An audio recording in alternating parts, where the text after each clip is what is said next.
GOIL makes good things happen.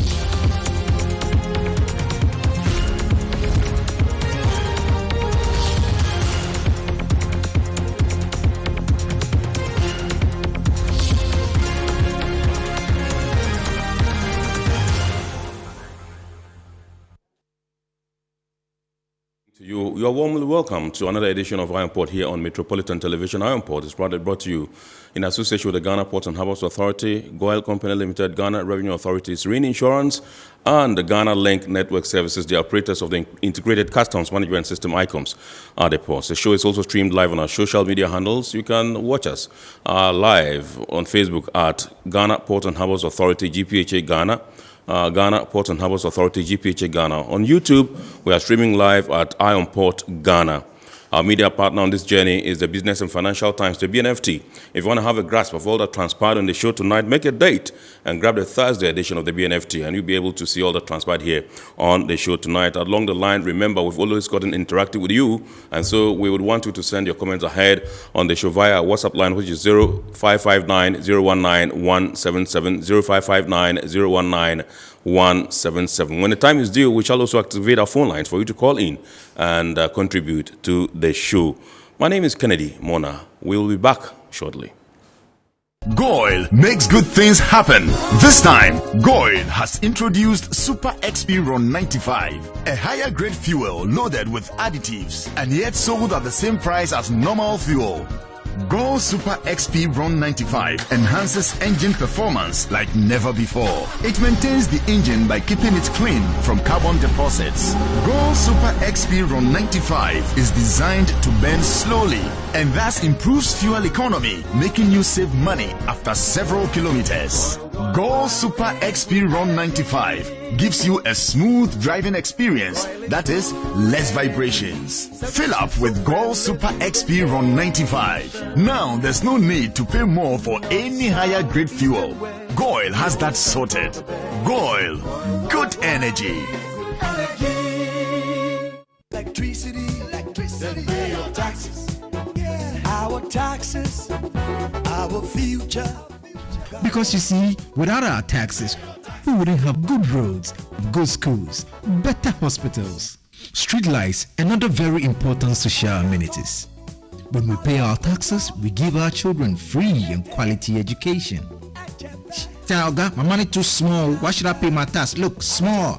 Salifo, it doesn't matter how small or big your business or income is. You still have to pay your taxes. The little taxes from each and every one of us, when put together, could give your community clean water or that deprived school with tables and chairs. Please pay your taxes. It is your responsibility. It is your civic duty. It is the law.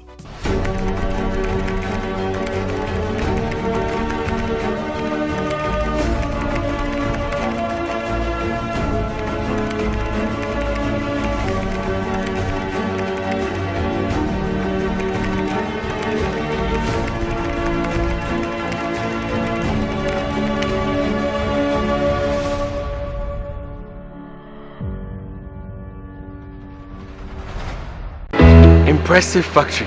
If only I had listened to you, I wouldn't have been in this mess. That devastating fire virtually wiped out the whole factory and my warehouse. Remember my misfortunes last year? Serene Insurance Asset All Risk Fire policy that I took were there to pay for my damaged stocks in the warehouse, and my machines that were affected by the floods have been replaced. My accident vehicle is back on the road thanks to Serene Insurance Motor Policy. Currently, my goods are on the IC covered with their marine cargo insurance policy. I was just telling Ajima about Serene Insurance. Oh, Ajima, tell him more. As a road contractor, I make sure I do my contractors all risk insurance for the projects and then workers' compensation for all the workers on site. With Serene Insurance, they will make sure they will cover your unknown tomorrow today. Serene Insurance, a new face of insurance. Call us now.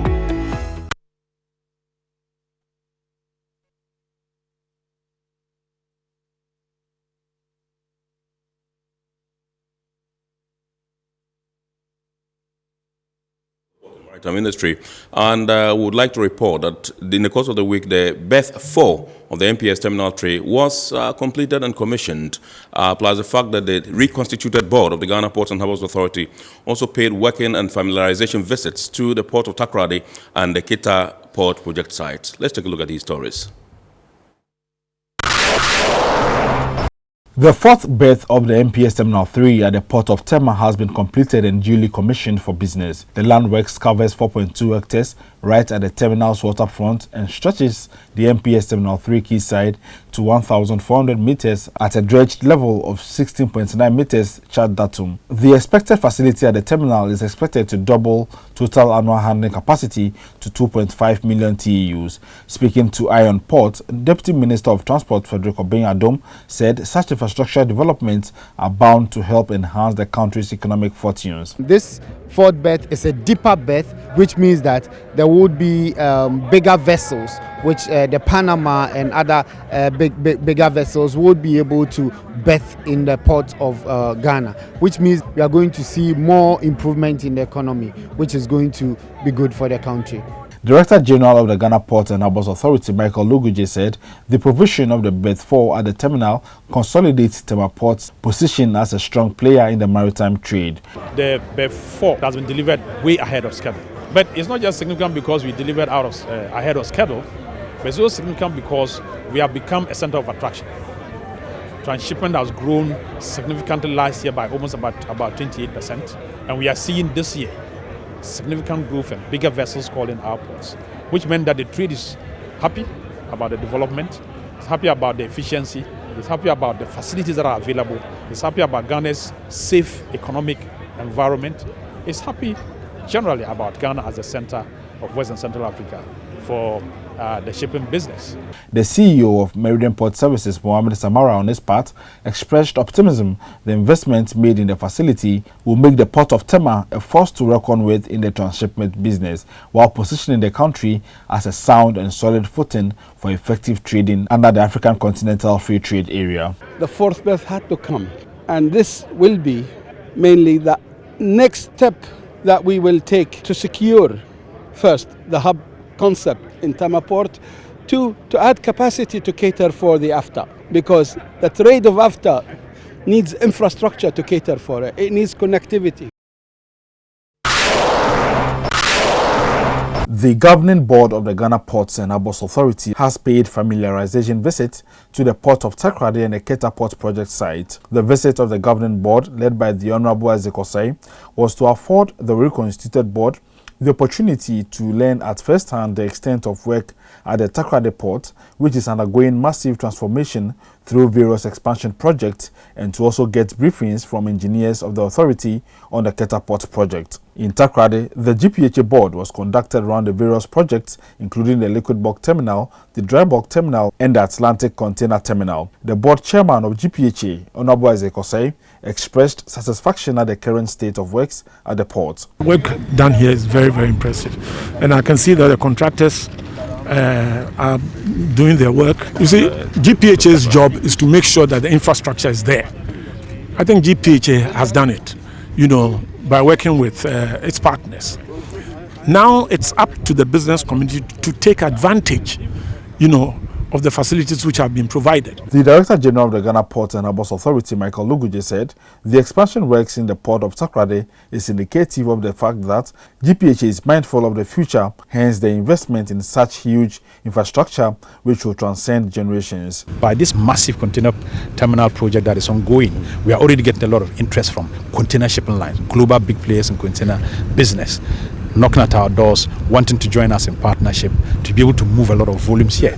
So the potential to bring the volumes is wide. In KETA, the team called on the Omefia of the Anglo traditional area, Togbi Sri, and the sub-chiefs before proceeding to the project site.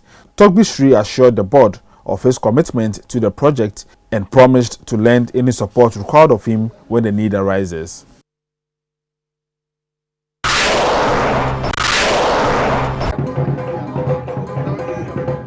In efforts to promote road transport services in the country, Ghana's leader in the oil marketing business, GOIL Company Limited, has partnered INTERCITY STC for the creation of a modern bus terminal in Cape Coast. The edifice will boost shuttle services across the country, particularly between Cape Coast and Kaswa to the east and TAKORADI to the west, as well as promote efficient parcel delivery services. Speaking at the commissioning, Managing Director and Group CEO of GOIL, Kwame Oseprempe, indicated that the facility cost GOIL 1.7 million Ghana cedis, for which STC would pay monthly rents. He said STC's continued patronage of GOIL fuels for 30 years is testament to the efficiency of GOIL products. STC, if we say eduasanye, omu fuel, diesel, and you here be free GOIL home. GOIL, a Ghana company can fuel the power man. He called on the generality of the Ghanaian to show faith with the company through continued patronage of its superior products and fuels, which come at affordable rates. GOIL, yet on road 95. As on slow money said, GOIL, yet you're on 95 no. Your ton of the Ubia ton road 91, no sabuano, and your tono. Omo cano, and I'm saying the pantino, Omo Divito sauce. Now, yet yes, GOIL, a Ghana for Modia. It's your ton of bombre, the Okoton 91 no. And no, and I hear a ton and more bombre. The managing director of INTERCITY STC, Nana Komia, said the collaboration between the two companies symbolizes the positive outcomes that could be derived from a strong relationship between state-owned enterprises. I must also thank GOIL for developing this terminal for us. It is a clear example of cooperation between state enterprises. It is an example that state enterprises can work together and make money for each other. All right, those were some happenings in the local port and maritime industry. It's now time for us to take a look at happenings in the industry globally. According to the latest updates from the ICC International Maritime Bureau, piracy and armed robberies of ships and their crews reached nearly a 30-year low during the first 9 months of 2021. The organization, which has been the single point of contact for the reporting of maritime piracy and armed robbery, however, is cautioning against complacency, saying efforts must continue to combat crime and highlights a few areas of increased danger. The Gulf of Guinea, which received the greatest attention in the past, is now showing strong decreases in all forms of crime. The IMB reports just 28 incidents of piracy and armed robbery in the first 9 months of 2021, in comparison to 46 for the same period in 2020. Most notably, the International Maritime Bureau says Nigeria only reported 4 incidents in the first 9 months of 2021, in comparison to 17 in 2020 and 41 in 2018. One of China's mid-sized shipbuilders, Tianjin Xingang Ship Heavy Industry, announced that it will stop all operations as of the end of October. The disbanding of the company comes despite recent resurgence in shipbuilding orders and China's overall leadership in the industry. The Shanghai International Maritime Information Research Center reported that the shipyard is shutting down for the second time in its history due to the heavy financial debt. They reported that insufficient profits from shipyard operations in recent years led to the decision to cease operations. The shipyard announced that it has discharged its labor contracts with employees and will stop all of its operations and production by the end of the month. Faced with persistent delays at the port of Savannah, 2 of the largest container shipping lines, Hapag-Lloyd and CMA CGM, announced plans to suspend calls to the U.S. fourth busiest port, with Savannah handling nearly 500,000 TEU per month and a record 5.3 million TEU. Delays have been building, creating possibly currently the largest backlog for any port in the United States. All right, so you're welcome back. It's now time for us to zoom into our discussion proper tonight. And for some time now, you would have heard about some uneasy calm between the Ghana Union of Traders Association and their Nigerian counterparts, some Nigerian traders in Ghana. Now, the Ghanaian traders are crying because they feel that Nigerians are taking over their jobs and that Nigerians are venturing into areas that they shouldn't venture into, jobs that are reserved for Ghanaian indigents. And they have also argued otherwise. Tonight we're trying to examine, because we know that government has tried to intervene and has held several meetings with them in a quest to resolve this particular impasse. But we want to find out tonight whether indeed there is an end in sight for this particular impasse. And so tonight we have the president of the Ghana Union of Traders Association in the house, Dr. Joseph Abing, who is here. And we also have the president of the Nigerian Traders Association Ghana also in the house. He's in the person of Mr. Chukwuemeka Naji. Are you related to the popular actress Genevieve Naji? No, we are not related. Okay, all right, sure. So let me say welcome to you, gentlemen. And first of all, try to find out from you, Mr. Obing, Dr. Obing. Brothers, Nigeria, Ghana, I mean, we've coexisted beautifully for decades, for several years. I mean, nobody can contest that. How come that, this space where you were supposed to foster some kind of cooperation and unity in order to serve our people is creating a lot of tension between yourselves and your Nigerian brothers and sisters? If you can give us a brief background regarding the genesis of this whole impasse. Yeah. Yes, we are indeed brothers who coexist. But we also recognize the fact that nations are built around laws. A nation without law is not a nation, because there will be disorderliness. And that's why we have parliament and all that, so that every nation will be ruled in civility. And so if there are laws in the country, then they should be enforced so that it will ensure this orderliness that we are talking about. And for our brothers in the sub-region, we have a sub-regional group, ECOWAS, that have gotten the rules and engagement for us to... Doc, you hold your fire. You would complete your initial submission. I understand they're having problems with your microphone. They are trying to rectify it up there. So whilst you are waiting, let me come to Mr. Chukwuemeka Naji. Can you please draw your microphone a bit close? Okay. And, tell me, when your attention was drawn to these issues, from the Ghanaian traders? All right, we started,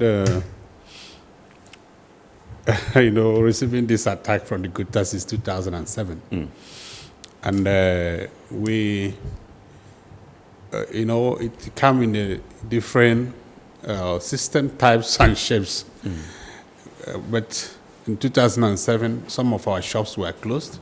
It was first that we received. We don't know where it comes from. That was in 2007? 2007. And now we start running Heta Scatter, organizing ourselves, trying to, understand, because every Nigerian that comes to Ghana knows that he's going to his brothers, like we always use, home. And talking about laws, yes, we know there's a law, and we also know there's a right. And we have a free movement for West Africans. We have a right of residence for West Africans, and lastly, right of establishment. This is what some of us may not know, but Nigerians that are here and Ghanaians that are in Nigeria knows this right. And because your rights stop where others started. So the right of establishment is what the KETA is taking out of us, because it was given to every member of ECOWAS citizens to move into another member state. They have the right to register his business just like the locals, and they have the right to engage in economic activities. Same way, the locals, the legislations of the locals give them the same mandate. And that is what we are being denied here, based on the agitation from KETA. And since then, we have been suffering. What we did was to move to ECOWAS to approach them, and we moved to ECOWAS Parliament. They came to Ghana in 2013, and they met with the minister and government personnel. At that point, they also met with our executives, and we were then allowed to register our business, just like Ghanaians. But we did, just few people was able to enter into that window and they just shut it up. And they stop registering like Ghanaians. But if you want to register, you register as a foreigner. But understanding we have is that they will not trouble us, that we can register, pay our taxes. Like this quotation from the then Minister of Trade, Honorable Anatete, he says that actions of the Interministerial Task Force is not targeted. It have nothing to do with us actually, and it's just for other nationals. That we West Africans are expected to meet up with some regulations. He used the word exemption, that we are exempted for, then it was $300,000. We have been exempted. $300,000 as initial capital. As initial capital. If you're investing in Ghana, yes. for coming to before coming, yes. Okay. So they're not expecting us to invest such amount of money. But they expect us to register our business just like Ghanaian citizens does. And that is what NUTAG did. We continue encouraging our members to register our businesses. But this attack keep on coming. When we start complying to one, another one will come. So GUTA put pressure on the government will react. But you see, until 2018, nothing really from the government happened to us. But after 2018, government give what they called eviction order.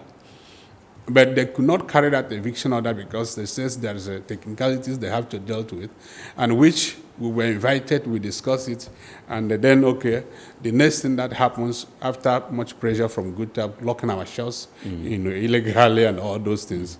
At the end of the day, the government, now position themselves as they are the one locking the shops. Now, what arrangement are you locking the shops now? You have told us we are not meant to bring initial capital of 300,000. Yes. But now at this point, they have amended this law in 2013, and it became 1 million. So there's a lot of issues they raise, like where you are, where do you locate, the capital base, how many do you employ, and all these things. We still raise objection that those things we should be exempt from it, because Nigeria does not treat Ghanaians, business people, as a foreigners in Nigeria.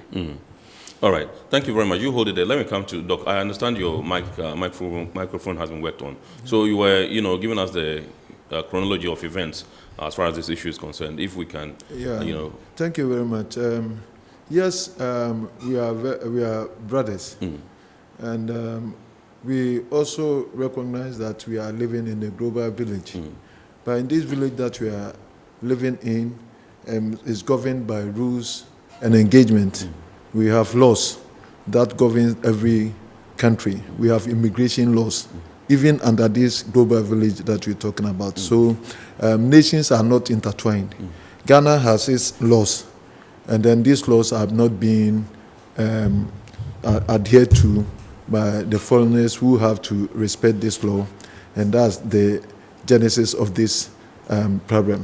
But I'm surprised that Chuku is going back to these old issues, because all these things that he's been saying, we've gone past it, and we've come to what we call a special dispensation for them.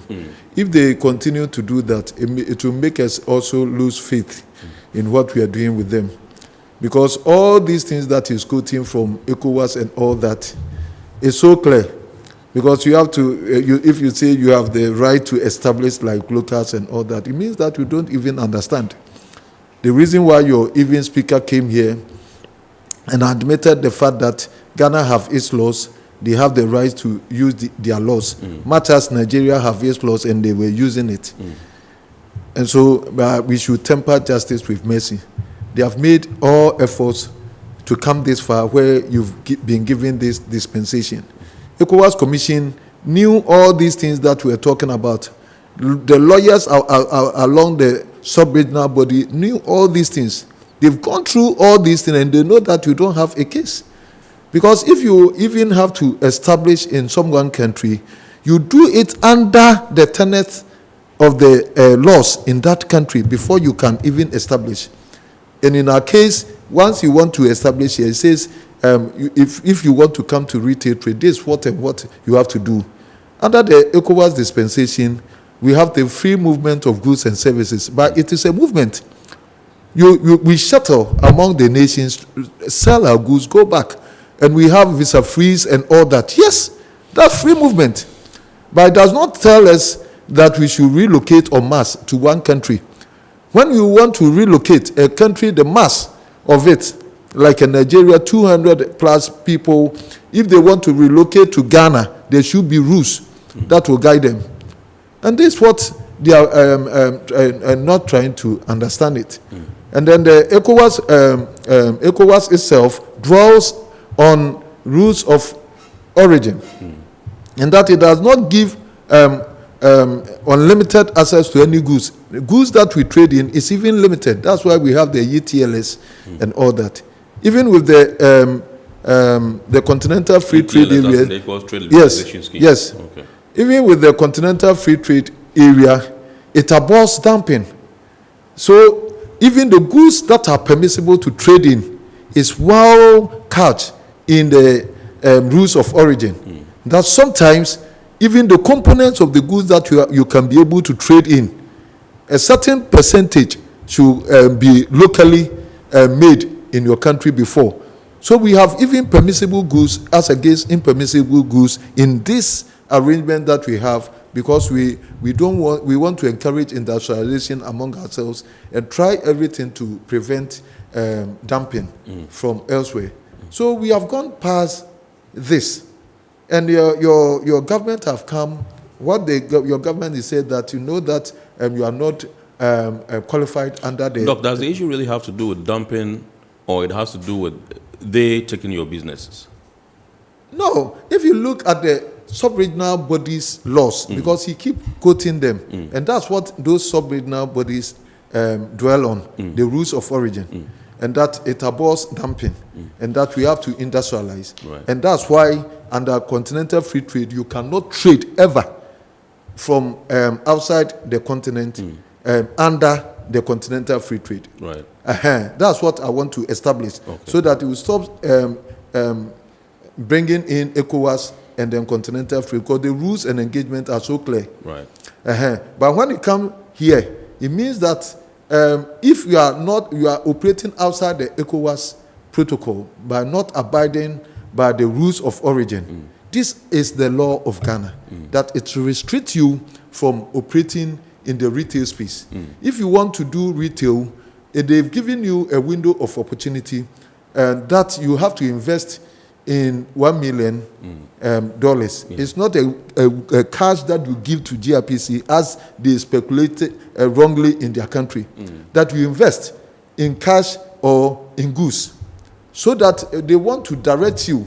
Because when President Rawlings and his lieutenants brought this law, they were writing the investment laws, and then they wanted to drive investment to more technological know-how areas, more capital-intensive areas, agric mechanization, and all that. And that they said that retail is something for the locals, that you cannot come from your country, rent a small shop, and say that you're an investor. That will even destroy the industrialization drives of our country, because much as our people are trying to manufacture, you will be bringing goods to dump and then to disturb the industrialization drive. So it is so clear. And this place have been a preserve of the Ghanaian.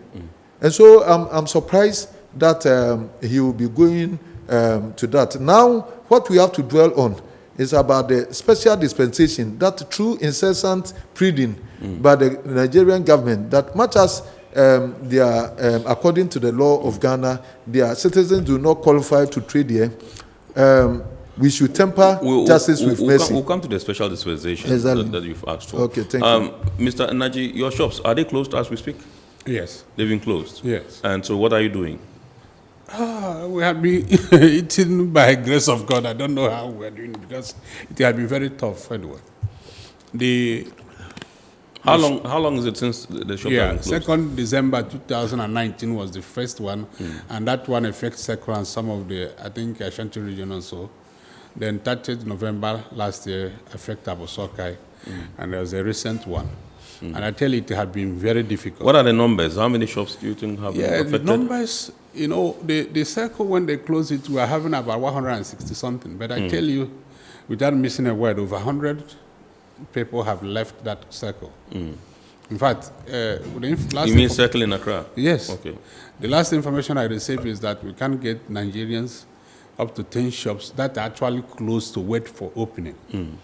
That most of the shops have been handed over to locals, some have been forcefully taken, and a lot of them.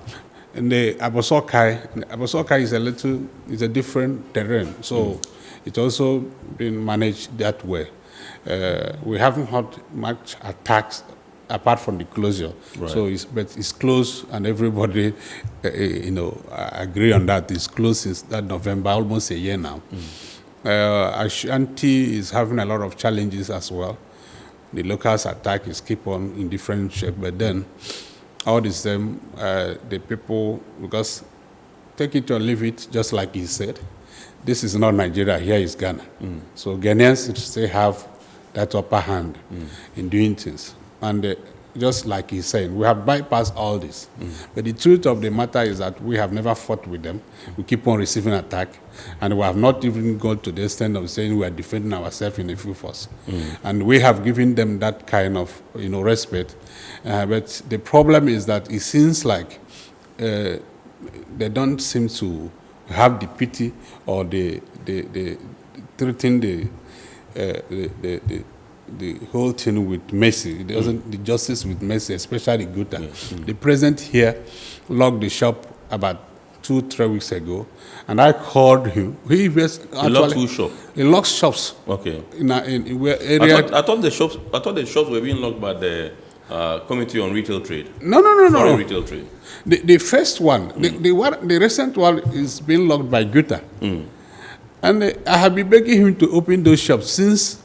His organization is the one who locked it, but still have not opened it.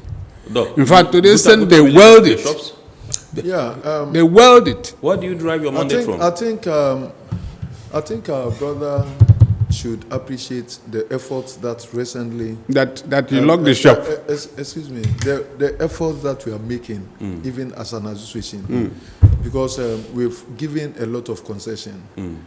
When their government came here, pleaded continuously with our government that we should temper justice with mercy. You remember that even they proposed that we set up a joint council for the two nations and all that. Right. All in the week to bring bridges up. So our government also have called us, Guta, to plead with this, to at least give some of our right out.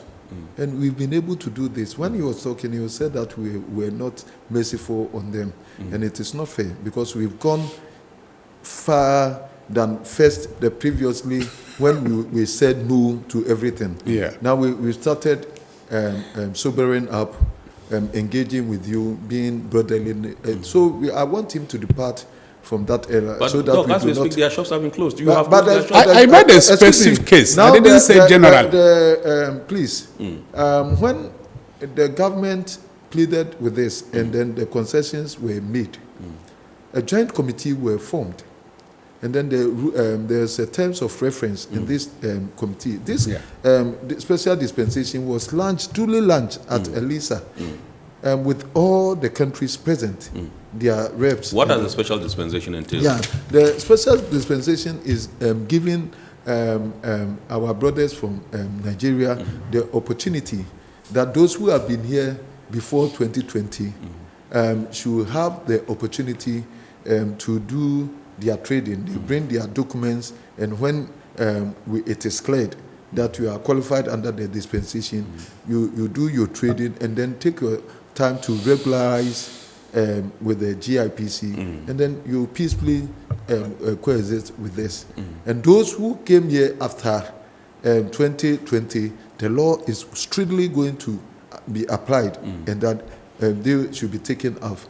And then those people who are in the hawking, trading in kiosks and store, those people do not even qualify. But those who are in shops, who have rented properly shops, and this is what the dispensation give, so that maybe you have a tenancy agreement for some time, you can use it, and whilst here you take your time. Because don't forget that first we were not even allowing, because the law have been broken by you, and so when the law catches up on you, you have to just pack and leave to other sectors in the economy, because the other sectors of the economy do not debar you from any activity. It's only the trading sector. Normally, when they are talking, they say that we want to sack them. About over 80% of Nigerians who are staying here are doing their work legitimately. They are very happy. Their children who are going to school are going to school. Everybody is very happy here. So it shouldn't be that this the trade law that has caught up on few of our brothers from Nigeria should create any unnecessary tension between the two nations. It is not true. Only that the law should be respected. So you said that having given the concession, having the joint committee having been established, they told you to bring your documents, and they pleaded for time that they are going to bring these documents so that the committee, which is co-chaired by their a rep from their country, to scrutinize and then give you this special dispensation. When the time was due for you to present the document, you said that you could not comply with the special dispensation, the terms of reference there, and that you want to be a coexistent with the locals, and that you have the same right like the locals. And that infuriated our people, that these people are taking us for a ride for way too long. And that's what they came back to the task force to continue with the roadmap, because they told the joint committee that they could not comply. Because they, like my brother said in the committee, he said that when they do that, they will be stabbing the back of the other people who do not fall under the special dispensation. And this is not fair, because it does mean you want to dictate the pace for the country. All right, so I asked you understand, and that's why the shops were closed. And then, but you were saying that what right and all that. Yeah, no, I asked where you drive your mandate from. What do I, yes. As good. Excuse me. Because I thought that you were reported to the appropriate authorities. This is a question. And then take the action. Yes. But it does appear as it is now that you are taking the laws into your own hands. No, we have never done that. Those who have taken the laws into their hands are the law enforcers. Those who have to enforce the laws, who are not enforcing it, they've taken the law into their hands, which is not fair. Those who have taken the laws into their hands are the recalcitrant foreigners who know that this A, B, C, D that you have to do and you are not doing, and they've taken the law into their hands and flouting the laws, and then staying there, abusing the law. They are the people who are not doing the right thing. It's not us who are prompting government that do this, and that these shops have to be closed. We are doing the right thing. And so, but now, what we are even reached at this stage, at our last meeting, that's why he shouldn't have brought even the closure of the shops. Because now it is not the mandate of GUTA, and all the shops that have been closed have been transferred to the retail committee. That's what have been instructed. GUTA have been instructed Committee to do. on Foreign trade. Okay. And so they are taking over the closed shops and all that. So if you have what you are telling me, what you are telling us, Doc, is that you have locked the shops and you have handed the keys to the committee. Yeah, because the committee is doing exercise, and that whoever qualifies under the special dispensation, then they will open their shops for them. So the committee have taken it over. And so if he has, because he has access, every access to this committee, and he is a member of the joint committee. And so he knows everything that is happening. So now we do not oversee those shops, the shops, and we are even not going to do that again, because now there's a permanent committee that is going to deal with this, and we have the joint committee that is being represented by their country. So now it's more formalized, and then being guided by the special dispensation that has been given or handed over to them on silver platter by the President of the Republic, for which they have to appreciate. Because the President cannot go against the law and set up laws in the country. Mr. Naji, I understand you were asked to furnish the committee with a list of your membership, which you failed to do. Is that right? No, that is not right. Everything happens for a reason and a reason. First of all, my boss, I call him my boss because I'm a trader and he is Traders Union president. In fact, he breaks some, kind of deals that I also benefit from. Apart from he locking my shop, every other thing is fine. You are referring to Doc? Okay. I'm referring to Doc. Right.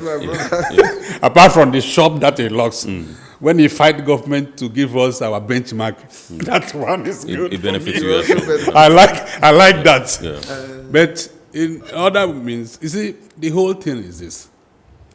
Doc is the one who is holding the knife and the yam here. If he cut you small, you chop. If not, it just whatever. We're not arguing. I'm not challenging him, and I'm making it very clear. As a citizen from a sister country, we came here with a very clean heart. We are here to work, and we are working. The Nigerians doing business here does not benefit only Nigerians. We employ Ghanaians, we work with Ghanaians, we help each other. However, the problem here is this. The conditions keep on changing. And that is what you don't want me to go back on, and I don't want to go back on it as well. Where we are now is that they have agreed for us, because initially, actually, the concession when it was given, the GUTA did not allow us to actually benefit from it. Because what they say, okay, you will bring your tenant agreement. When it finishes, you go. And some people don't pay for longer years. People pay yearly. So if you say I should bring my tenancy agreement and we're at the end of the year, then when you finish it, why should I bring it? Because I know it's already done. So, and I cannot renew, I cannot re-rent. That was the first stand. It was when we came to another meeting that it says, okay, we're asking for tenancy agreement because we want to see the time you have or give you a time so that you can comply with the rules. That's fair enough. That's fair enough. If I told that I brought it and it's going to expire in next month, and I key into regularizing the documents that are demanded, maybe they will have mercy for me to finish. It's fair enough to compare when it was said that you have you won't have option of renewal of your tenancy, or you have option of renting in another. So it means that you should go. And we say we will not submit on that note. If they want to, they can do whatever they want without getting our concept. I think that is my stand then. Because what did I have to tell the government to do? Government have the right to do whatever. They need my head for dinner. It's just a distance between the one who will cut the head and the pot. What can I do as a person? However, things have changed. Doc came up with a nice option, and we said, okay, fine. I started then calling my members to submit the documents. And I tell you, the documents that they need will be submitted. We have already started. And I believe we are going to give as number. In fact, all the shop, like when they said dispensation of time, I said, listen, those who were locked last year, we all qualified. Why not open and let them take the document as they're opening it? They said, no, we should go and collect it. Now, we have an issue. Some could not bring at some, all these things because people have gone home. And some have left the country, actually, because there's no business they're doing, so they have to stay out of trouble, which is better. So now that they're giving us the opportunity to bring our document, we are supplying documents. So we didn't refuse to. There are those who feel that your inability to submit the list of your membership is a calculated attempt to impede the work of the committee. That is option people have. Everybody is entitled to his own opinion. But that is not true. It's not. I'm not calculating anything. Even when he said that we said that we should give us time to bring documents, that is not what I said. I don't want to go in details of what happened, but the whole thing is that we were also trying to understand how, because when they bring the terms of reference, asking, that's where we have problem. And everything from 1 to 5 is identify. I said, what are you identifying? You already have this number. Ask the Interministerial Task Force have collected our document more than twice. Before they said they're checking who qualify, and they came, and everybody comply. We give them documents.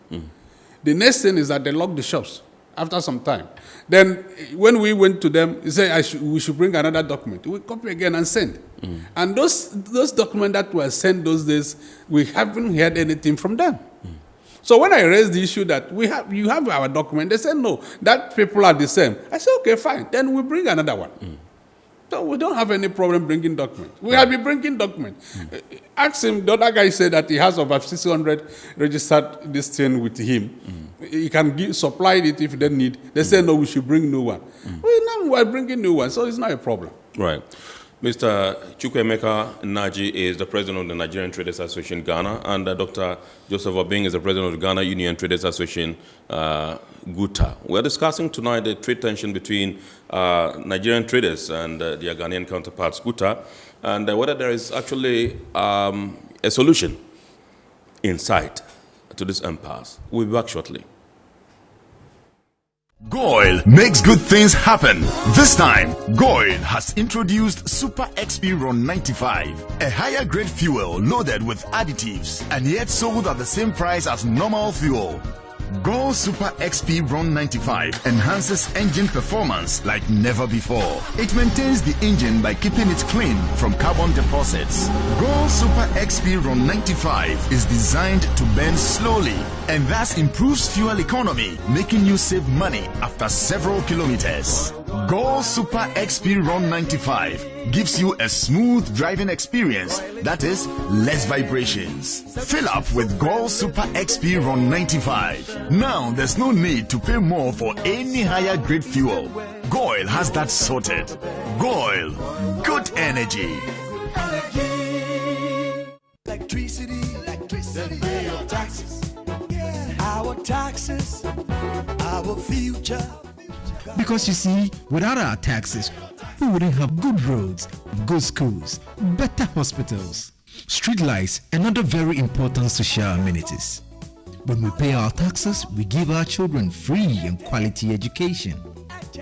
Talga, my money too small. Why should I pay my tax? Look, small. Salifo, it doesn't matter how small or big your business or income is. You still have to pay your taxes. The little taxes from each and every one of us, when put together, could give your community clean water or that deprived school with tables and chairs. Please pay your taxes. It is your responsibility. It is your civic duty. It is the law.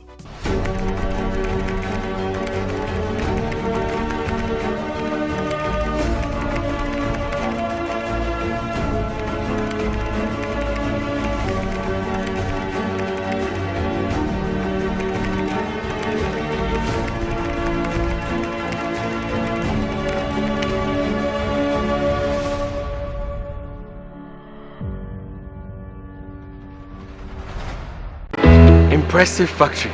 If only I had listened to you, I wouldn't have been in this mess. That devastating fire virtually wiped out the whole factory and my warehouse. Remember my misfortunes last year? Serene Insurance Asset All Risk Fire policy that I took were there to pay for my damaged stocks in the warehouse, and my machines that were affected by the floods have been replaced. My accident vehicle is back on the road thanks to Serene Insurance motor policy. My goods are on the IC covered with their marine cargo insurance policy. I was just telling Ajima about Serene Insurance. Oh, Ajima, tell him more. As a road contractor, I make sure I do my contractors all risk insurance for the projects, and then workers' compensation for all the workers on site. With Serene Insurance, they will make sure they will cover your unknown tomorrow today. Serene Insurance, a new face of insurance. Call us now.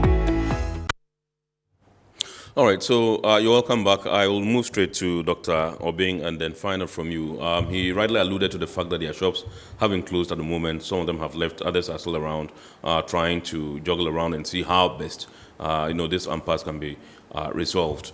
From your side, when do you think that we can have a resolution, absolutely, to this matter? Yeah, the resolution is in sight. As we've given a concession, as we've started talking, because Before, there was no way we would sit down with Nutak and talk. Now we've gone past. That means there would have been katakata all over the place. Yeah, we've made some concessions. We are talking around the concessions to see how best we can have some respite for some of them, and then those who do not qualify, we all help to flush them out so that we can have our peace. And then we make the laws also work from hand. And that's what we are seeking. And I pray that they also comply with anything that they are told to do. Because after all, we could have said that you do not comply, just pack off from the retail space. Now, a dispensation has been given to you. So you have to even be happy. So that when we tell you to bring documents and you run away from documentation, it means that you have something to hide. Because every indemnity or what we call amnesty from any country, they give it to those who are law-abiding, isn't it? So that if they want to give amnesty to our brothers from Nigeria, your documents have to be scrutinized to see that you are in good faith with the country, that we are doing the right things. Doc, they said they are not running away. Maybe they are just being because they are being strategic. No, what's strategic? It means that you don't want to comply with the laws of the country. If your father tells you to do something and you say you are going to be strategic, what are you trying to infer? That you don't respect the directives of your government. In this case, it's not by one government, it's by two governments, because it's a joint committee. So you have to oblige by the terms of reference there, because we cannot live by your terms, because already you have gone against the law. And so how can you say that we should go by your terms? Nobody will do that. And I will not lead my people to, those who believe that you should give a human face, premised on the fact that we have Ghanaians who are also in Nigeria trading.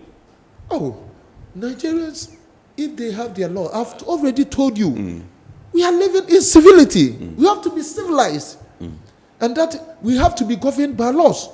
So if Nigeria have its laws that any migrant do, and that if you are against it, they have to apply the law. Otherwise, it's not a country. We have to live in civility, and every civilized nation is being governed by laws. That's why we have peaceful nations, Switzerland and all that. We go there because everything is being well followed. And that's what it should happen in Africa, Doc, not only in Ghana. Doc, you do agree that, yes, the laws of Ghana stipulate that the retail trade area is specifically for Ghanaians. Yeah. Now, if the law says if I am a foreigner and I'm coming in, I must have an initial capital of $1 million. You know, in our circumstances, there's a reason for that. It's not possible. It's not possible. It was 300,000. No, I'm surprised that you are asking this question. It was 300,000, Let and me now tell it's you, 1 million. It was 300,000, and then it came up to 1 million. So if I am a Nigerian and I'm coming with some good fabrics to come and sell, maybe some 100,000 naira kind of thing. No, that's what you've gotten it wrong. If you're trading in the goods that are produced in Nigeria, you don't have to show a dime. You don't have to show any $1. Where is it in your law? Excuse me. Hold your fire. I'll come to you. No problem. Yeah, because the GPHA law is a general law for foreigners. Then we have the ECOWAS law that tells us that we should do free movement of goods and services, but it dwells on the rules of origin. That's why Nigeria, they say that other member states are abusing the rules of origin. The fact that they are transshipping goods that are not made in their countries and send it into Nigeria to destroy their local initiative for productivity. And this is what they said. And that rice that is being grown in Nigeria is not being bought because people bring it from Thailand and transship it through Benin and elsewhere into their country.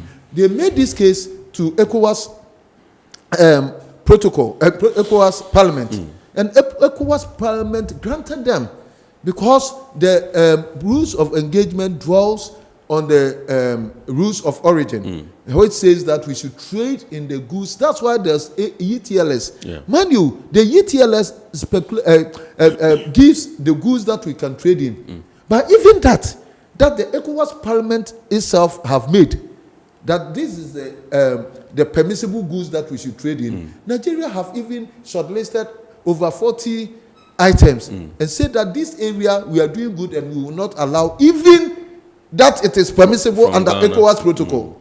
Nobody fought with them. Is it that they are giant and that they have to bully their way through this? It's not fair. And they have it, even as I'm speaking. And so it means that Nigeria have every right under its sovereignty to do anything that will protect its people. We are not talking about morality, that we are tempering mercy like you are doing. Tempering justice. We are not in a church. Giving a human face. In a church, do they do this? That if we have a set of engagement, rules that we have to follow, we do not say that this person looks like a poor person, so he should abuse the law. We are talking about law. So, to tell the truth, I don't like that approach. Because the rules and engagement should be followed so that ECOWAS will be successful, Ghana as a sovereign country will be successful, Continental Free Trade Area should be successful. When we met with His Excellency Wankele, he said that his main preoccupation, his main problem, the abuse of the rules of origin, and that if you do not control it, the whole Continental Free Trade Area will be a sham. Because we have to dwell on the goods that we are producing. Otherwise, people will even come under the guise of assembling some products, and then they will bring everything from Asia and just assemble them, and then it qualifies under the distance. That's why even under the rules of origin, you have to bring about 60% of the goods that are raw materials that are local oriented. So even it is a dicey one. You know that. You've been questioning this. And we haven't even finished with the rules of origin. Because they want goods that are only permissible. And that nobody should come. Our brothers are bringing goods left, right from China, Asia, and all that. The last time that the task force went to Kumasi, about 90% of the goods that they have brought to Swami Magazine were found to be unwholesome. That's the report that was. That was the report that a Standard Board gave. The report is still with Standard Board. You are a journalist, you can contact them, and they have it. And is this what we call investment, or we should temper justice with mercy for them to destroy the economy of Ghana by importing, even as the locals? How many times have you not heard that we import too much? Have you not heard? Whenever the budget is being read, our economists will say that because the locals bring everything, even including toothpick. It's because they want to discourage overdumping into our country. And so if there's a law that debars a foreigner from bringing these dumping goods, and then we are enforcing it, and then somebody will say that is not a good law. So you just heard him. He says some of your members import substandard products into the country. And I also want to find out from you, I asked him the same question, I'll put that to you, whether you think that there's an end in sight to this impasse as your shops have been closed and you're running around to ensure that they are opened. From your engagement so far with the powers that be, with the committee, with the GUTA members and all that leadership, do you think that there's an end in sight? Yes, I think it had been ended. We're actually at the end road. If, of course, I know he will keep his word. My boss, he told me that GUTA will not lock our shops again. I think he said that So, having said that, I'm not sure we're going to have another attack again. And if we would not have another attack, it means it will be ended. And I thank him so much for that. And I'm happy that we have achieved this together. You know, everything he says, I'm not going to bother to reply. But I want to reshape some of his thoughts and mind, if he will agree to me. Well, what Nigeria stopped is not an importation of rice into the country. They want to stop smuggling. If anybody smuggle goods to Ghana, even if it's a shipload and they caught him, I will not wake up to even answer his call because I will not support that. I myself, I pay duty. And I encourage all Nigerian traders to pay duty. And any goods that pass through port and is assessed and duty have been collected, it's not categorized as a dumping. The government have taken the taxes, and that is clear. It's very different from what he's saying. Therefore, Nigeria prohibited list does not target any particular individual or country. And I always ask them, what is Ghana sending to Nigeria that have been returned based on the fact that it's prohibited? Because we are having an issue here. You use like Asian coming to assemble something that may not be the best. Sometimes what he is fighting is the same Asia that will also transload goods from here, because the warehouses that are built at the end of Nigeria border are not built by Beninese. They were built by Asians. And you see, if we don't take time, we now fight for people. If we create, my fight is different, that I want to stay and have what? Ends meet. Not like what he's saying, he needed, he said there's a prohibited that if you, what are you sending to Nigeria? Because I asked my boss, what is that? He says any goods that pass ETLS is accepted in Nigeria. And ETLS is ECOWAS Trade Liberation Scheme that allows the country to, let me give one instance that happened where this issue is also raised. There's a time a tomato paste was sent from Ghana to Nigeria. And it was investigated that that does not meet the standard. That paste was granted overseas, brought to Ghana, and packaged it in can. And even the can was imported. Something does not meet that ETLS standard. So if you say it shouldn't come, you have not done any wrong. The same thing, I don't think there's any goods that is coming from Nigeria that you have stopped and anybody have raised eyebrow if it does not meet the standard. Because as we talk about law, everybody is actually obeying laws. But treaties and agreements also should have to be obeyed. Right. Do you understand? And he knows what I'm talking about. So whichever thing that have happened, we are trying to cooperate with them in movement. Right. I'm not sure that we're not going to have any hurdles anywhere. We are going to cooperate in as much as I'm pleading with him and this state that he should allow us to cooperate. Because they have started raising another issue which will not help us. Which is what issue? He made mention of obeying like Switzerland and things. You can't just tell someone to bring document in one day. It doesn't work that way. So when we start bringing our document, he said we shouldn't bring more, but I'm sure he doesn't mean it. So by the time we're going to meet, I'm going to load you with another document. So now we're telling our members to bring, because some of them have traveled. I remember one guy I called him, I haven't seen him. He said, yes, he's in Nigeria. I said, where is your document? He said, he don't know where to find it now. Okay, he's calling the GRA guy to see whether he can copy it and bring it. So that kind of thing. The problem is many people have left, and we're not calling them now to submit, because they actually met the categories that are going to benefit from the concession. Okay. Thank you. All right. So at this juncture, my producer tells me we can activate the phone lines for you to call in. The number to dial is 020-552-8353, 020-552-8353. You can call in and contribute to the discussion. Now we'll move to some messages. You'd want to say something, but all right, let me take these and then I'll come to you. This one says, Ghanaians are ungrateful to their country. They sell their goods very expensive, and the Nigerians sell theirs very cheap. So because of making much, they accuse the Nigerians of taking their businesses because they want to contribute cheating. They want to continue cheating their own countrymen. This one is from Gilbert Nuto from Teshinungwa. Thank you very much, Gilbert. This one says, my name is Dan from Mile 7. My concern is the Nigeria traders. They don't respect the Ghanaian as a chairman. When we will stay in Nigeria, when we went to stay in Nigeria, did they give us that opportunity to trade in Nigeria? And even they don't employ the Ghanaians here in Ghana.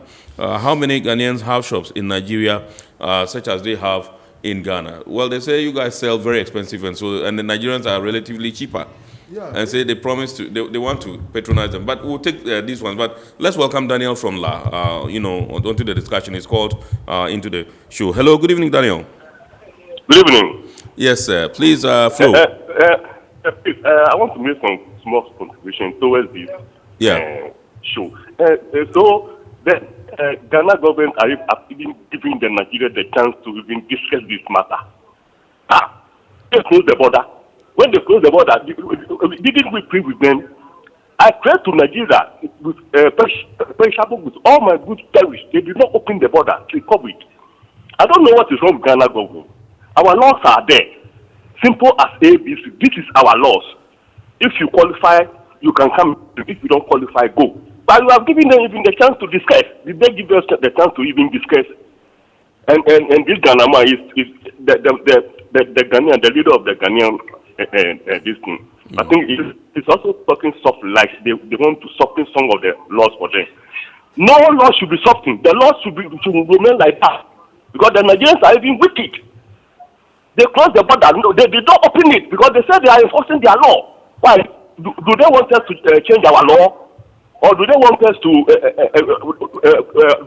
rule us or what? My friend, I think the problem is from Ghana government. Right. Because if deployed police people to fight this, will even come and sit there and discuss something? That's our laws. Just forget. We shouldn't keep long in talking about this. Thank you. Thank you very much, Daniel. We are appreciative of your call. Your message is loud and clear. Yeah. I don't know what you would want to say about it. Yeah. Thank you very much. First, I want to talk about the document issue that we gave them just a small time. We started in May 31st. On May 31st? Yeah. Which year? 2021? It's not true. 2021. It's not true, please. Excuse me. Where they knew about this terms of reference and all that. No. When we start the joint committee work, August the first sitting, we told them to produce this document, and then they are, because the only problem is that probably they don't take the sovereignty of Ghana serious, the state of Ghana serious, because they think they can just do anything. And then we gave them time over time. Even they came and they have the courage to say that they will not comply with the special. They will not comply. Excuse me, the guy talked about our produce being higher. Yes. That is the most unfortunate thing. Yeah. This is one thing that I will plead with Ghanaians. We'll come to that. We'll come to that. Let's go into the phone lines and go straight to Aplao and welcome Atta. Good evening, sir. Yeah, good evening. How are you? I'm well, by His grace. I I'm well enjoying your program. Yes. Thank you. Yeah, I wouldn't have called in, but with reference to the last caller, yes, I wanted to correct him on one issue. Okay. Yeah, the first issue is that Nigerians did not close their border because of Ghanaians. Nigerians closed their border based on the security issues that Nigeria is facing. Because Togo, Benin, and Ghana has been a transit point of weapons to Nigeria. It's one of the major causes Nigerians close their border, not based on trade relationship or anything. And secondly, Nigerians coming to Ghana to live and to do their business. You understand? Ghanaians have this sentiment that once you are a Nigerian man, you are a criminal, which is wrong. I have a lot of Ghanaians living in Abuja, residents there, teaching our children. Some of them have businesses. Nobody disturbs them based on laws and everything. Any Ghanaian who moves away from here down to Nigeria to do any business, nobody cares for you. So Ghanaians have that kind of hatred for Nigerians. Based on some of our brothers who are here doing all those internet frauds and prostitutions and everything, there seems every Nigerian. No, Atta, when you say Ghanaians have hatred for Nigerians, I wouldn't take that because I know we have coexisted all this while. So if there's an element of tension between the two trade unions, we don't generalize that and say Ghanaians have hatred for Nigerians. Yeah. That I won't take it on the issue, please. This is ungratefulness. These are some of the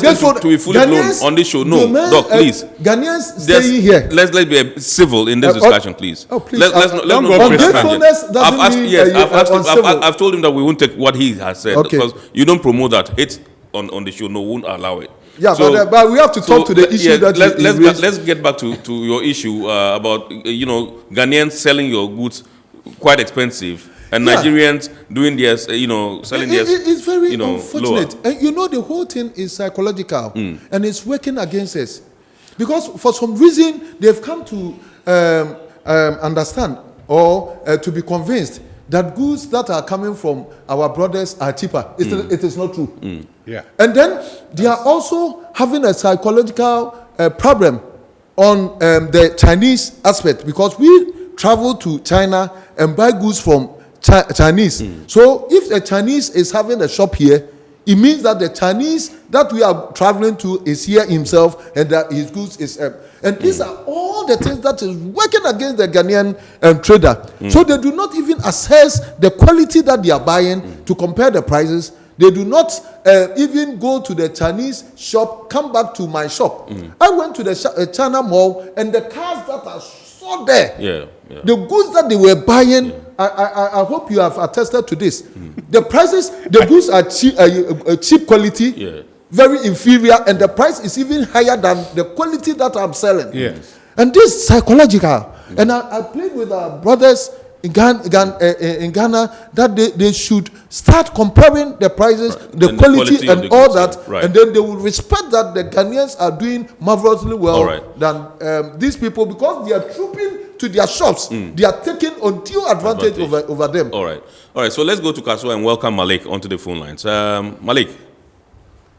Good evening, sir. Thank you very much. Good evening. Yeah. I'm also following your program, and I think I'm interested in your discussion. Thank you very much indeed. I think what the second caller did is very wrong, because there are lots of Nigerians in Ghana who are working hard. We understand they are not causing any problems in Ghana, but those involving themselves in internet fraud and other stuff are the ones giving them the bad name, because most of these retailers other Nigerians working on by the roadside, they mind their business. We've seen them in Kasua, they are here. But I have one problem with the Guta people in Kasua. We want to know, why do they take compensation, I say compensation or a token, when they lock their shop to open it up for them? You're talking about the dispensation, Yeah, because if you lock someone's shop and you ask the person to show some document that proves that he has followed our laws and have done the due process to work, you shouldn't open it up for him. Let him provide it. They charge a certain amount of money to open it for them to work, which we are against that. Let the law work.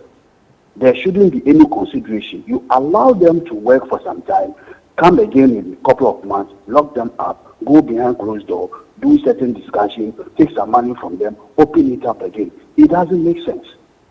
We don't hate Nigerians. If you know you're not allowed the law to work as a Guta union, then don't lock them up. Right. Sit behind closed door. You've made your point, Malik. Thank you very much indeed.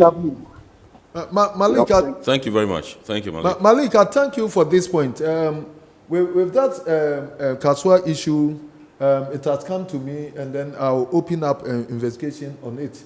So thank you for reminding me. Let me also, the reason why I use the word ungrateful and all that, it was not negative.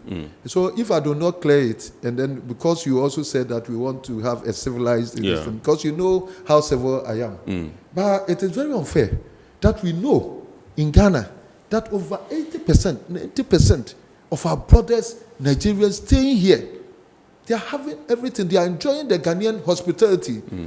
Except one area of retail law that affects them, then they will start throwing all this mud on us. It's not fair. You go to real estate, you go to our education, you go to our banks and all that.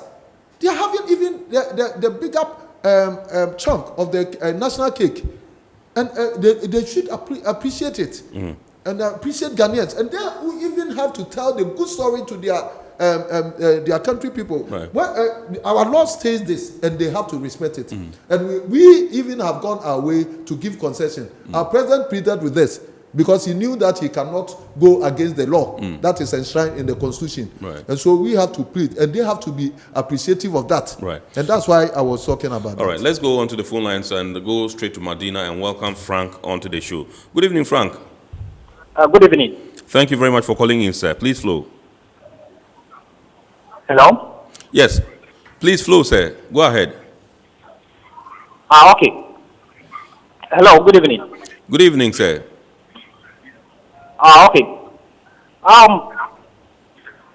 To the Guta president, one issue is that, yes, one issue is that they think they have maybe some superior morality towards protect the consumer. But one thing is that also in an attempt to drive Nigerians or foreigners out, Ghanaian traders are going to monopolize the market. They always want to do things that will favor them. But what about the consumer? And if the consumer decides to buy from someone else, it's not up to the association to decide what the consumer wants.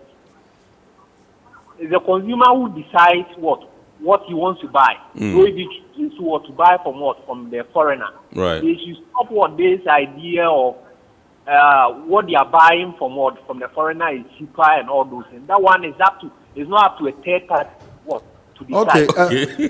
Thank you very much. Hold it. He's not done. When he's done, the consumer who is supposed to decide or make a choice whom I want to buy from. Okay. Thank you. Frank, we are grateful to you. You've made your point. Thank you very much indeed. Yes, Frank says the consumer has a right to choose who he wants to buy from, what quality he wants to buy, and all that. So we thank them. But those who are also grateful to Ghanaians and they are enjoying the quality and then the affordability of our goods are also buying. And that's all that we are seeking from our brothers from Nigeria or from China is that they should abide by the laws of the country. When they have they've done that, then they can decide to share. They can decide to give free of their goods to people like my brother who called. They can give the goods even out for free. But what we are saying is that they have to abide by the laws. And then when they abide by the laws of the country, that preserve the retail forest or that give them some caveat to do some trading. After that, they will say that they are Father Christmas. So they are sharing all their goods to Ghanaians. We don't have any issue with that. But let me tell you, Ghanaians who also can decipher the products and know, well, they come and then trade for quality and they get their good service. The same way that he's talking, somebody also called into another station and said that he was strict in the first time that these people, our brothers' goods are cheaper.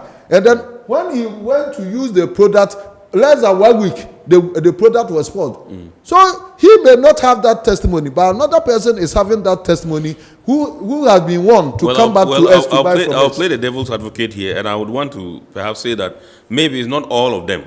Some of them selected. I mean, it shouldn't be generalized.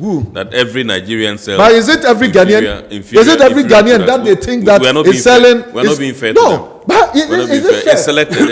Some of them, not all of them. Is it fair for our own Ghanaian brothers to also assume that all the goods that is being sold by Ghanaians are exorbitantly high? It is also not fair. You should have said that. All right. You should have said that. Okay, so is it fair? Mr. Yes. Mr. Naji, I have a question for you. So when I come back, I go onto the phone lines and welcome Osman. When I come back, I'll give that to you and then you respond. Yes. Good evening, Osman. Okay. Thank you. Thank you very much, sir. Please go ahead. Hello, Osman. Okay. I think we've lost Osman. I understand he's gone. This one says, good evening, Ken. I would like to find out from the Nigerian president of traders if they have Ghanaians in Nigeria who have registered their companies in Nigeria and are trading like the Nigerians are doing here in Ghana. This one is from Philments. I think Philments is from Tema. Thank you very much indeed. I'll take your response. Without wasting any time, the answer is yes. There are so many Ghanaians that are in trading sector. In fact, I checked and I find out that to register a business in Nigeria, you need only the minimum capital is 120,000 Ghana cedis. 120,000 Ghana cedis. Less than 20,000. What's the equivalent? Is it dollars or cedis? I'm talking about naira. It's naira. Less than 120,000 naira.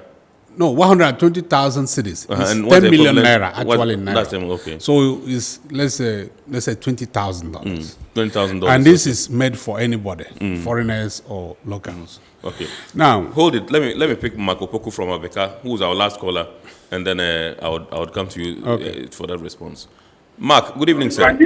Is Opoku? Yes, sir. Yes. Yes, sir. Good evening, sir. Thank you. Please flow. Yes, sir. And then I'll come to you. Mark, good evening, sir. Good evening, sir. Yes, sir. Yes, good evening, Mark. Please. Sir. Good evening. Yes, Nigeria for no. Brad, you are opera or your friend Paul. Or for Nigeria. He said next Sunday, I owe you. Or could be a shop for Nigeria. I get this. I get the money. No, no, shop any LBA when you're managing. Nigeria, Ghana, for a free hand call Nigeria. Treatment of more Nigeria. And that's some people. How recent is this? Is what is? And you know, Nigeria for no, they were almost near tomato Sunday. Yes, to be no market one more. All right. Yeah, that's it. Mark, thank you very much indeed. Yeah. He spoke in tree. He said, so a trader, one Ghanaian opened the shop in Nigeria, and by the following day, before they could say Jack, the shop had been, demolished, destroyed. It's not true. It's not true. And if they say it's true, I'm betting with Doc. Let us investigate it. And if we have it that is true, that perpetrators of such acts will be brought to book. Right. Do you know one thing? You see, when I came here, I realized that some people, some individuals, because Ghanaians are very loving people, and a lot of them were friends who grew up and we love them and they love us. But there are some set of people who, create scenarios like something that doesn't happen on this world. Issue of like we're selling inferior product. It's not true. Ghanaians used to go to Nigeria to buy goods. And some are still buying from now. And we still buy the same product they are buying from China. In fact, this is not a trade, it's not just, our trade program. It's all that things I would have, if we have a time, we'll tell you a lot of differences in details, this. So if you come to quality, I think, and I have to tell you this, every Nigerian who is in Ghana, have it in the back of mind that he's selling goods to any Ghanaian and it's not good, you are in for trouble. And the product that I'm selling, if you complain that it has any defect, I'd ask my workers to change it. Some of them are not even a problem, but problem of operation. I said, change it for him. I don't want trouble. And most of us are like that. So if you say we're selling low quality, it's not true. Now, I want us to understand that for the fact that maybe we come from Nigeria and we are Ghanaians, doesn't make us lesser or you bigger or you lesser, we bigger. We should be understanding that we trade ourselves. Like if I'm selling your product, I can come for your product, you can come for mine. So we're using the same mind to do things. A lot of lies have been flies around. Just like issue, they say they're selling high price. It's not true too. Right. There are some of the products that we sell, their own is even cheaper, and so on and so forth. All right, that's fine. So let me come to you. There's a question for you, Dr. Obing. This one says, please ask the Guta man how, if they have also locked, please ask him if they have also locked Chinese and Lebanese shops since they are also doing the same retail business. Yeah, the recent one, they closed most of the Chinese shops at Okanshi, Opera Square, and around. And then most of them also came with their even legal teams and all that. When we proved to them why they cannot trade there, even they have now come to the realization that what they were doing was wrong. Because even if you are a foreigner and you get this thing, the GIPC certificate, all right, because most of them came flaunting the GIPC certificate, and then they were found not to even have done the right thing, because they are supposed to even employ 20 people. Some of them have only 8. Some of them, when you because they will give you some 6 months to regularize to get the 20 workers, because when they give you the certificate, they expect that you are now going to establish business, and so 6 months you should have gotten. Some of them are 4 years and they haven't even employed 10 people. It means that they are not obeying, they are not going strictly by the law. And then some of when they give you this certificate, they have to tell you to go to another place outside the market, because even if you qualify with GIPC certificate, you do not have to stay inside the market. So they give you a place, maybe or whatever, to go and trade. And most of them have been directed. But let me tell you, Doc, we don't have enough please, time. let me finish with this. With the Nigerians, Ghanaians being in Nigeria and we also having shops and all that, we don't have any shop there. You have. When we were doing this, they went to Nigeria specifically and categorically to go and find out, please. I understand to our go time and is find up. out those Ghanaians who are trading. So this is how we draw the curtain on tonight's edition of Iron Port here on Metropolitan Television. We've been discussing the trade impasse between Nigeria and Ghanaian traders, and we've had in the studios Mr. Chukwuemeka Naji, who is the president of the Nigeria Traders Association Ghana, and Dr. Joseph Obing, who is the president of Ghana Union of Traders Association GUTA. We are grateful to you, gentlemen, for coming tonight. Next week, God willing, we shall come your way again with another wonderful edition of Iron Port here on Metro TV. Much thanks to our sponsors, Ghana Ports and Harbours Authority, GOIL Company Limited, Ghana Revenue Authority, Serene Insurance, and Ghana Link Network Services, operators of the Integrated Customs Management System. My name is Kennedy Mona. The abridged version of the show is aired on Ghana Television every Wednesday at 8:30 p.m. Have a super week ahead.